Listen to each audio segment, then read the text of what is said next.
ইনকিলাব মঞ্চের মুখপাত্র শরীফ ওসমান হাদীর মৃত্যুতে রাত থেকে উত্তাল রাজধানীর শাহবাগ। বিচারের দাবিতে বিক্ষোভ করছেন ছাত্র জনতা। এ নিয়ে আরও জানাতে সেখান থেকে সরাসরি যুক্ত হচ্ছেন আমাদের সহকর্মী ফাহিম ইউসুফ। ফাহিম, এই মুহূর্তের পরিস্থিতি কেমন দেখছেন? ওসমান হাদীর এমন মৃত্যুতে তার সহযোদ্ধারা বা কি বলছেন?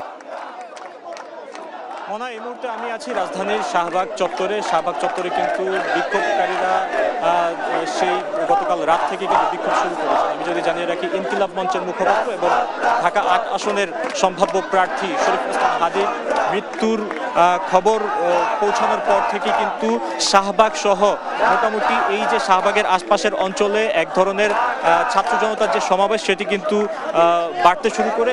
সেই ধারাবাহিকতায় কিন্তু গতকাল রাত থেকেই এখানে এই শাহবাগ চত্বরে অবস্থান করছেন ছাত্র জনতা যারা রয়েছেন এই এলাকার। এখানে কিন্তু তারা মূলত বেশ কয়েকটি দাবি কিছুক্ষণ পর পর তারা জানাচ্ছেন, নানা স্লোগান দিচ্ছেন এখানে। বিশেষ করে এই যে অন্তর্বর্তী সরকারের যে আইন শৃঙ্খলা পরিস্থিতি অবনতির ব্যর্থতা, এই ব্যর্থতাকে দায়ী করে কিন্তু তারা বারবার বলছেন যে বিপ্লবী সরকার গঠনের মাধ্যমে আইন শৃঙ্খলা পরিস্থিতি স্বাভাবিক করার প্রক্রিয়া চালু। পাশাপাশি স্বরাষ্ট্র মন্ত্রণালয়ের যে উপদেষ্টা, তার যে ব্যর্থতাকে দায়ী করে তার দ্রুত পদত্যাগ এবং তাকে অপসারণের দাবি কিন্তু তারা এখান থেকে জানাচ্ছেন। এবং তারা বারবার বলছেন যে শরীফ ওসমান হাদীর যেই হত্যাকারী রয়েছে, হত্যাকারীকে যতক্ষণ না পর্যন্ত গ্রেপ্তার করা হবে, গ্রেপ্তার করার পরে দৃশ্যমান কোনো শাস্তি না দেওয়া হবে, ততক্ষণ পর্যন্ত তারা এই ধরনের যে অবস্থান কর্মসূচি, বিক্ষোভ কর্মসূচি সেটি তারা চালিয়ে যাবেন।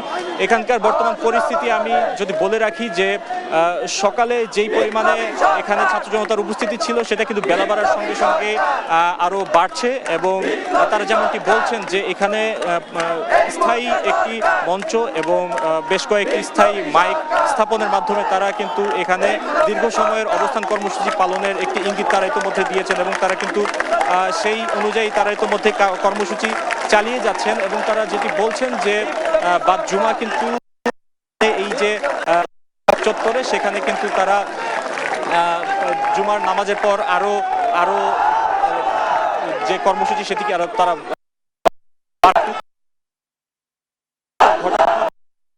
সেটি কিন্তু আনুষ্ঠানিকভাবে সেখানে শুরু হবে। আকর্ষণ বিরোধী ছাত্র সমাজ সেটি আয়োজন করবে, তারা সর্বশেষ আমাদেরকে জানিয়েছেন।